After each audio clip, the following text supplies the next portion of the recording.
pada saat wukuf di Arafah, nah ini yang menarik. Pada saat wukuf di Arafah, Ismail Banda melakukan orasi, mendeklarasikan kemerdekaan Republik Indonesia di Arafah pada 1948. Jadi mendeklarasikan kemerdekaan Republik Indonesia di tengah-tengah jemaah haji yang berasal dari seluruh negara yang berkumpul di satu, yang menyatakan bahwasanya negara kami sudah merdeka tanggal 17 Agustus 1945. Dan orasi beliau ini dilakukan dari beberapa bahasa.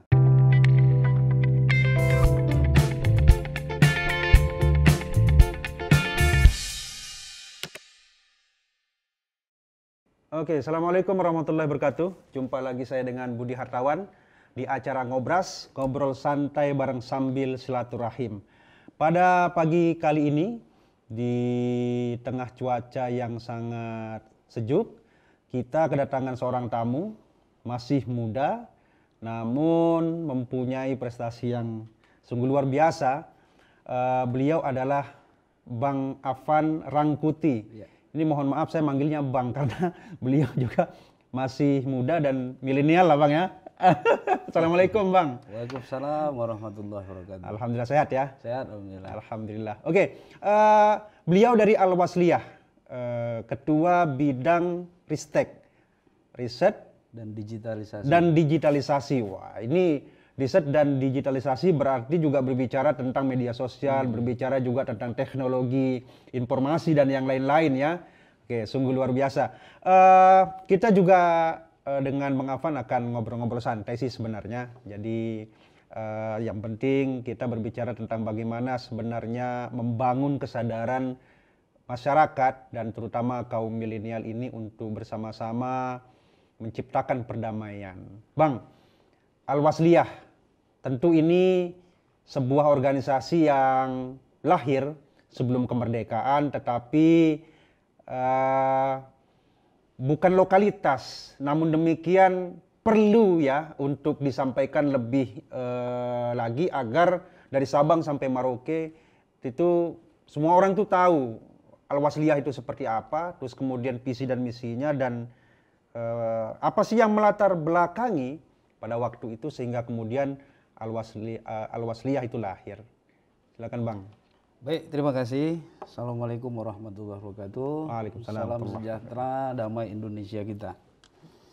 Pertama, kalau bicara tentang ormas Islam yang lahir sebelum kemerdekaan, termasuk Al-Jamiatul Wasliyah, memang ini memiliki satu fundamental berpikir pada masa penjajahan Belanda dan sebelumnya, agar masyarakat kita ini lepas daripada teralis penjajahan pada saat itu.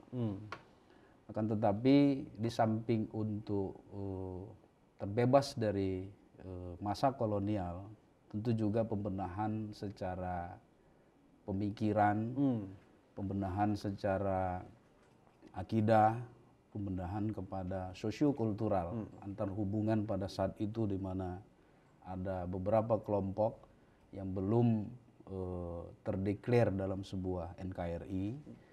Maka Al-Jamiatul Wasliyah lahir pada 30 November 1930. Nah, apa yang dilakukan Al-Wasliyah bermula pada sebuah debating club di mana terjadi pertemuan tokoh-tokoh muda Islam. Jadi pembentuk Al-Wasliyah ini anak masih muda semua ya. Masih muda. Pasca kembali dari perantauan menimba ilmu, bertemulah mereka di debating club di wilayah Kota Medan. Jadi Kota Medan itu di posisi debating club itu berada di tengah ibu kota Sumatera Utara, yang saat ini Sumatera Utara di Kota Medan, persisnya di wilayah Lapangan Merdeka. Nah, kenapa memilih debating club di wilayah tersebut? Karena pada saat itu kita tahu banyak masyarakat etnis Tionghoa, kemudian Hindu yang dari Tamil, kemudian masyarakat urban yang lain, sehingga mempermudah dalam pembauran dan merasakan satu kekhidmatan untuk berbicara sebuah konsep keormasan Islam. Jadi diambillah tempat yang historis di sana. Siapa pendirinya? Pendirinya itu ada 3 orang. Yang pertama itu Arsyad Tholib Lobis, yang kedua Ismail Banda, dan yang ketiga Abdurrahman Shihab. Nah, 3 orang ini akhirnya membentuk satu organisasi kemasyarakatan Islam pada saat itu, namun belum punya nama. Nah, untuk mengambil satu kekhidmatan, maka dimintalah satu ulama dari Kesultanan Delhi yang bernama Syekh Muhammad Maksum. Jadi diambillah nama tersebut bernama Al-Wasliyah, yang artinya sebagai penyambung hubungan-hubungan yang terjadi ketidaksesuaian menjadi sesuai. Boleh dikata ini merupakan satu tindakan yang moderat, mengambil jalur tengah menjadi moderat. Nah, dalam sepak terjangnya Al-Jamiatul Wasliyah di samping melakukan perlawanan kepada kolonial pada saat itu, tentu sebagai bangsa yang akan merdeka perlu untuk peningkatan pendidikan. Maka Al-Jamiatul Wasliyah membangun pendidikan madrasah yang saat ini juga museumnya ada di wilayah Kota Medan. Madrasah pertama sekali berdiri di Al-Jamiatul Wasliyah dalam rangka mencerdaskan kehidupan bangsa untuk lebih maju di zaman pemerintahan penjajah yang kita lebih dikoersi atau dipaksakan untuk menjadi bodoh. Nah, perkembangan selanjutnya ketika Al-Jamiatul Wasliyah ini terdeklarasi sebagai ormas Islam, maka mulailah sebuah hubungan sosiokultural dari tingkat daerah ke pusat. Pada zaman itu di samping membangun perlawanan, banyak tokoh-tokoh kita yang wafat seperti di Tanjung Balai, Tuan Syekh Muhammad yang ditembak mati, yang sejarahnya itu masih ada, dan itu di penjara Pulau Sumardan. Kemudian penurunan bendera Jepang di tebing tinggi, lalu melakukan konsolidasi dengan Al-A'la Indonesia pada saat pertemuan di wilayah Sumatera bagian timur. Kalau kita lihat namanya saat ini di wilayah Sumatera Barat. Jadi dulu kan wilayahnya Sumatera Timur. Nah, terjadilah pembentukan laskar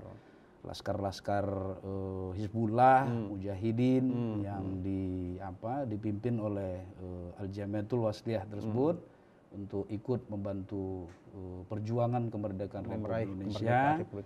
Dan dalam bentuk syiar-syiar tulisan dalam membangkitkan semangat ke NKRI-an juga kita tokoh-tokoh tersebut juga membangun satu tulisan-tulisan seperti Perang Sabil, menganggap melawan penjajah adalah hal kewajiban, kemudian haram hukumnya ketika kita ikut aturan main daripada penjajah dan syahid ketika kita mati dalam perang melawan penjajah. Jadi konteksnya adalah melawan penjajah.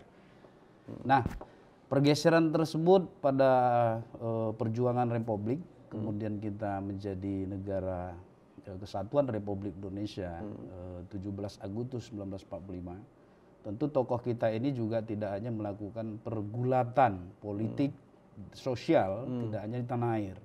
Maka sosok yang bernama salah satu pendiri Ismail Banda itu melanjutkan pendidikannya ke Timur Tengah. Maka beliau membentuk yang namanya Persatuan Perhimpunan Mahasiswa Indonesia, Parpidom, di Mesir.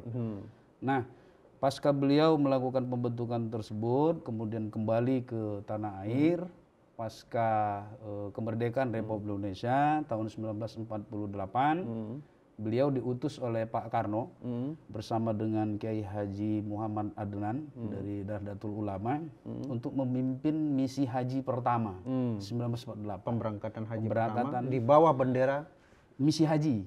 Misi haji pertama. Jadi misi haji itu Amirul Hajj, kalau bahasa sekarang itu Amirul Hajj.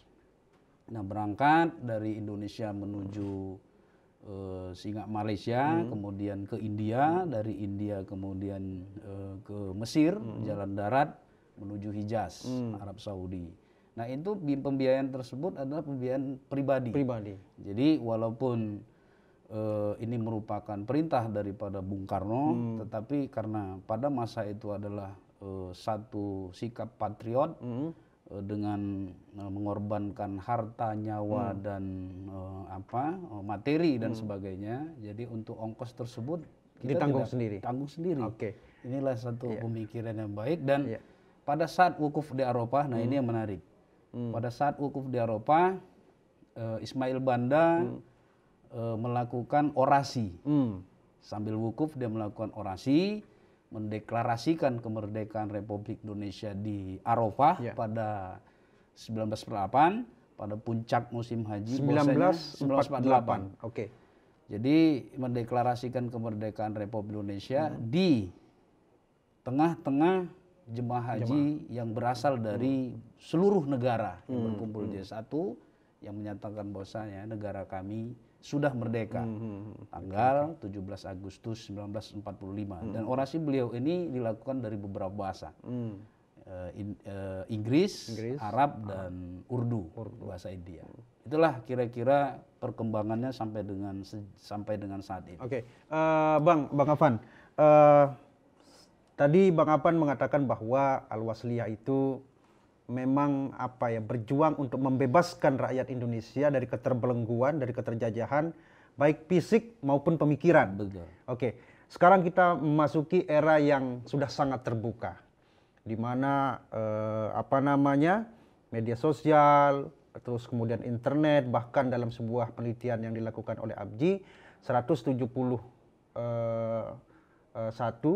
sekian jiwa itu rakyat Indonesia menggunakan internet. Nah, artinya kan ada sebuah gempuran pemikiran, baik itu yang dilakukan oleh radikalisme kanan maupun radikalisme kiri.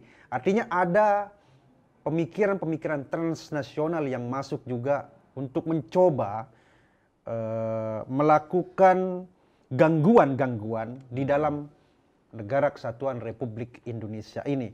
Nah, sebagai orang yang membidangi Ristek di Al-Wasliyah, bagaimana kemudian Bang Afan melihat konteks ini dalam situasi yang sekarang?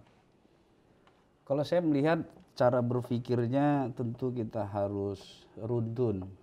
Jadi dalam satu buah kajian untuk bagaimana kita bertindak dan melakukan aksi atas kondisi saat ini, tentu kita berangkat dari polisi relevan. Artinya apa polisi relevan ini? Polisi relevan ini seperti yang disampaikan tadi, bahwa pengguna internet ini itu sudah tinggi. Sudah tinggi, tidak ada batas dan waktu. Apa saja tanpa saring itu dilempar ke media massa dan media sosial. Jadi analogi berpikir polisi relevannya adalah setiap orang, jadi setiap orang memiliki dukungan perangkat untuk melakukan reportasi personal.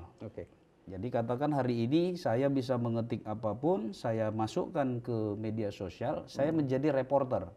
Jadi kalau dulu membutuhkan beberapa perangkat, dengan smartphone yang ada saat ini cukup ketik, kemudian sebar ke media sosial, dan ini bisa ramai tergantung konteksnya. Dan dia punya kuasa atas itu. Dan dia punya kuasa tentang itu.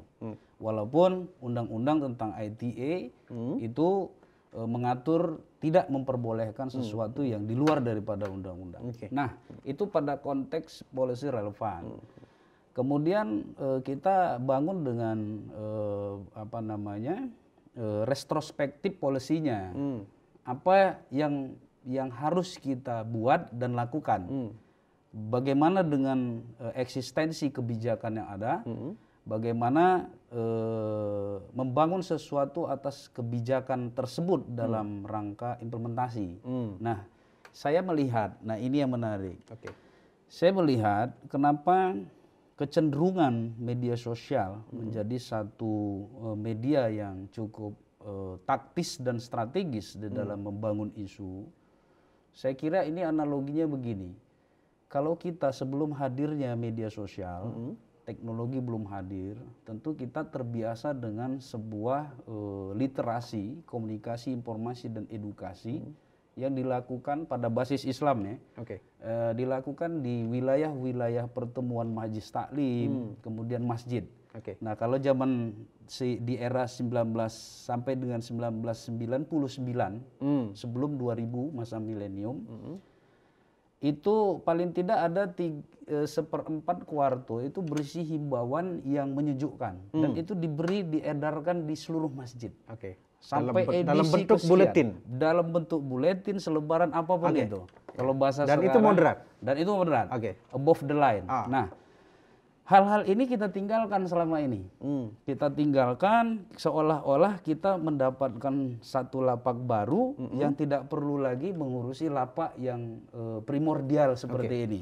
Nah, lapak-lapak inilah yang diisi oleh kelompok-kelompok tertentu yang tidak menyukai dengan 4 pilar kebangsaan untuk diberikan satu koersi doktrinisasi kepada publik yang menghadiri tempat peribadatan umat Islam tersebut. Nah, inilah saya katakan ada masa kekosongan. Nah, contoh masa kekosongan ini diperparah, ya, di bahasanya diperparah lagi ketika aktivitas SDM yang potensial itu pergi bekerja. Jadi kekosongan ini terjadi di wilayah-wilayah pusat peribadatan hanya diisi paling tidak orang yang masih belajar atau baru tamat sekolah atau ibu-ibu atau orang-orang yang sudah pensiun. Nah, pergerakan ini masuk. Nah, ini diperparah lagi dengan konteks keterkinian dengan digitalisasi. Jadi akhirnya program-program digitalisasi yang dibangun dalam tanda petik untuk pendukungan kepada paham-paham yang tidak sesuai dengan pilar kebangsaan, ini menjadi lebih masyhur, lebih mudah terinduksi, apalagi di tengah-tengah orang yang sedang mencari jati diri pada masa milenial pada saat ini. Nah, inilah saya kira yang harus kita jawab dengan melakukan sebuah klinik ataupun konsultasi, kalau bahasa saya adalah klinik moderasi beragama. Nah, jadi harus ada wadah, apakah itu dibentuk oleh para pegiat NKRI, apakah itu dibentuk oleh para pegiat Ormas Islam, apakah itu dibentuk oleh pegiat organisasi keagamaan lainnya dalam bentuk klinik moderasi beragama. Karena bangsa ini butuh klinik moderasi beragama untuk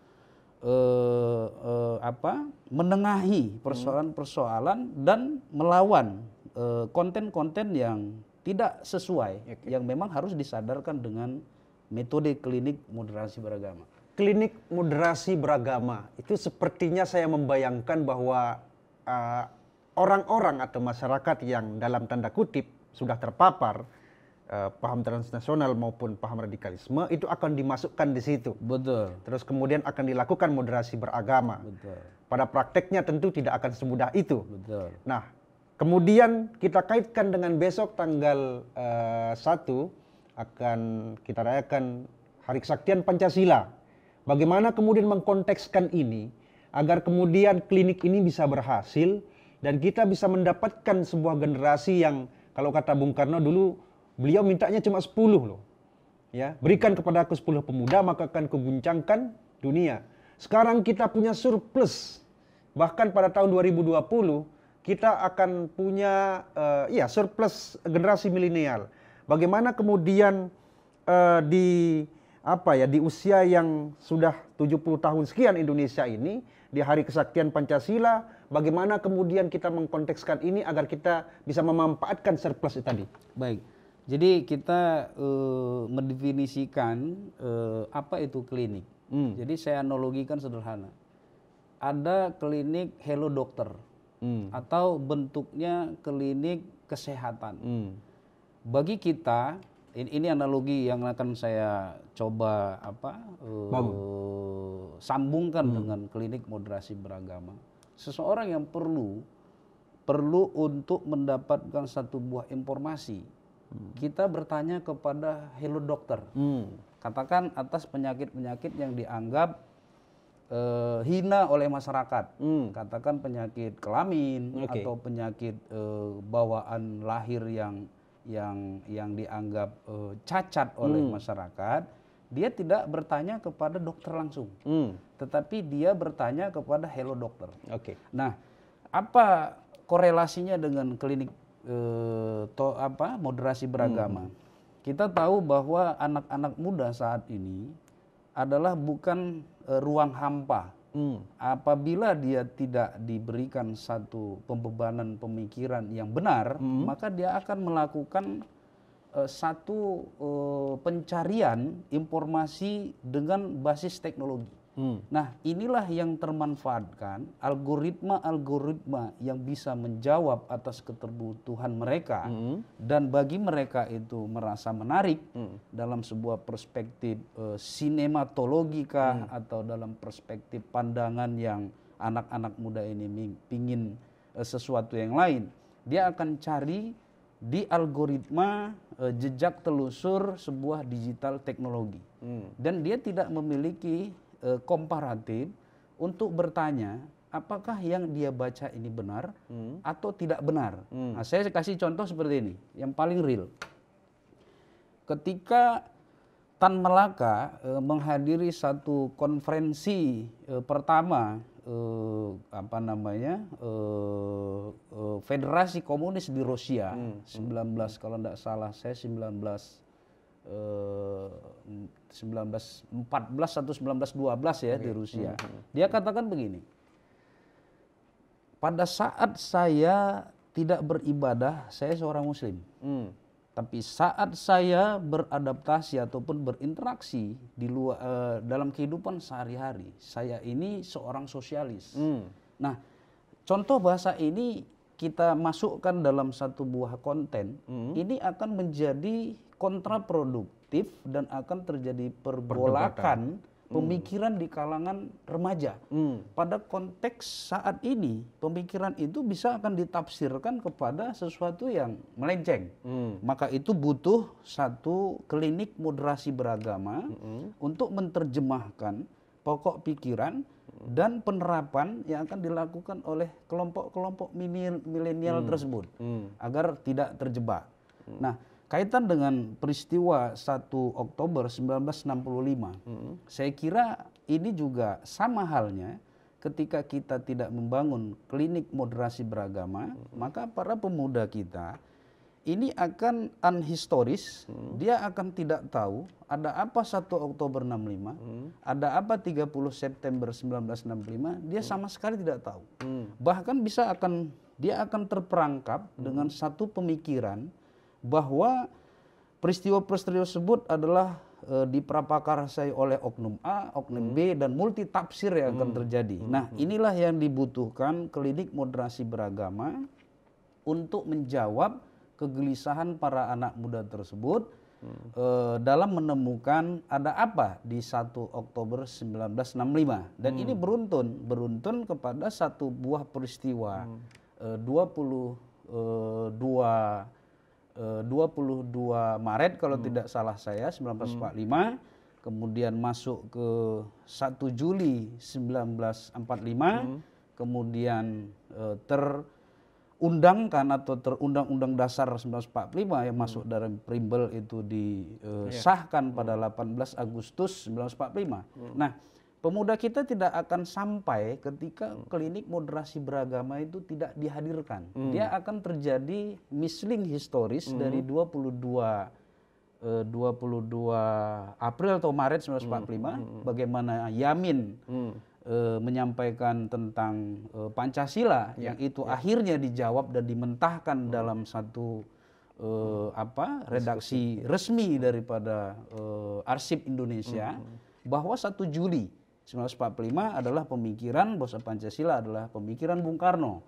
Dan ini ditata urutkan oleh Bung Hatta pada rapat PPKI di 18 Agustus 1945, bahwa sila pertama adalah ketuhanan yang Maha Esa, dan sila ke-2 sampai 5 adalah terjemahan daripada sila pertama. Artinya apa?